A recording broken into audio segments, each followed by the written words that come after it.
Howdy again everyone, and in recent months we've been blessed with a very unusual occurrence, two new 200mm f2 full-frame lenses hitting the market at the same time, one from Sigma and the latest from Laowa, the Sigma lens costing $3,300, the Laowa just $2,000. I bet Sigma were annoyed about that. The Laowa lens certainly presents amazing value for money, and it actually has some unique features. What does the Sigma lens offer though, which might tempt you to spend even more? Let's take a look at the differences. If you want even more details than this video offers, then there are links to my full reviews down in the description below, by the way. Firstly, a lot depends on which camera system you're shooting with. The Sigma lens is just available on L-mount and Sony E-mount cameras. The Laowa lens is not currently available on L-mount, but it is available on Nikon Z-mount with autofocus, and interestingly, it's also available on the old Canon EF digital SLR mount with autofocus, albeit without the lens's rear filter slot, and that is really interesting because you could then adapt the lens onto Canon's latest RF mount cameras and still get autofocus. That's a clever little way around Canon's egregious policies against letting third-party manufacturers onto their system, and I congratulate Laowa for their cleverness. Next, let's look at build quality. The Sigma lens certainly looks way cooler, and although there's nothing wrong with the Laowa lens, still the Sigma feels more like a polished professional product in your hands.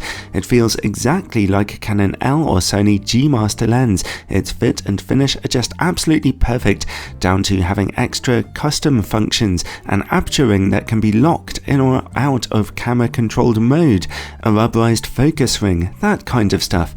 It just feels a bit more professional and certainly looks amazing.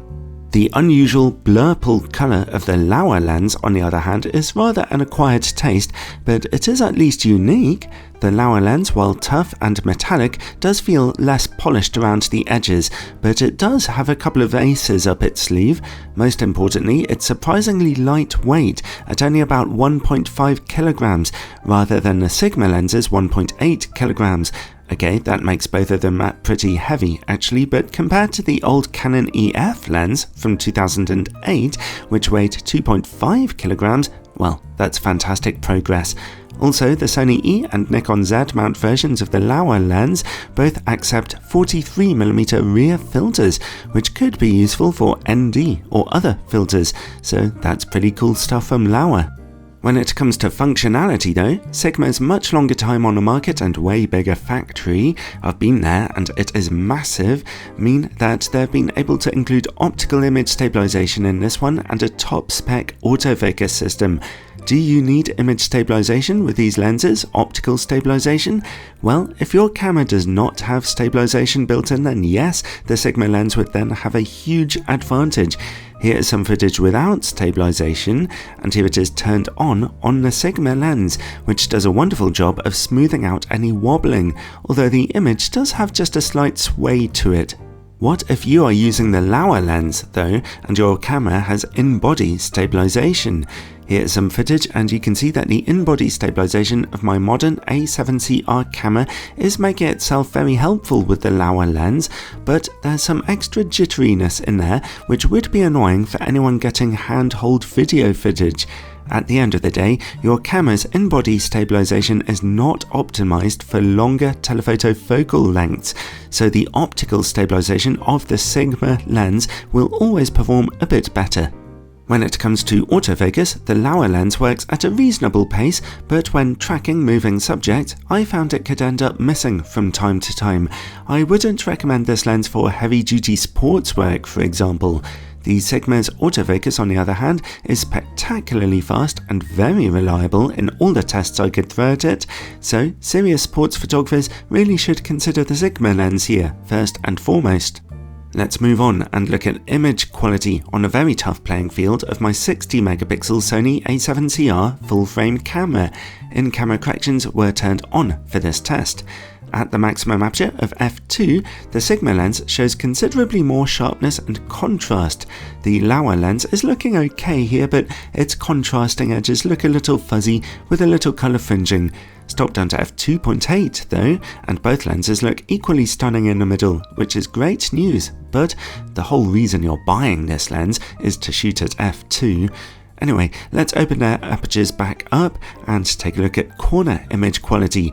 The more expensive Sigma lens is only looking marginally sharper than the Laowa lens now, but the Laowa lens's corners are a touch darker, and it's also showing some chromatic aberration, whereas the Sigma lens's image is perfectly clean. At f2.8 and even f4, the Sigma lens is still looking marginally sharper here. At f8, the two lenses finally equalize. Overall, well, firstly, you should bear in mind that these images were taken at 60 megapixels, so we really are pixel peeping here. The Laowa lens is giving a fairly good performance for your money, but the Sigma lens definitely has the edge here, with noticeably more sharpness at f2 and less chromatic aberration. Other than that, optically, these two lenses perform similarly well, actually. They both have about the same level of distortion and vignetting, they both have similar close-up image quality, and they both produce gorgeously smooth quality bokeh, although I did notice that on the Sigma lens, specular highlights look just slightly cleaner on the inside, with slightly less outlining on the outside, only slightly though. They both really suffer from longitudinal chromatic aberration when shooting at f2, but if you stop down to f4, then the Sigma lens's false colours clear up a bit faster than the Laowa lenses do.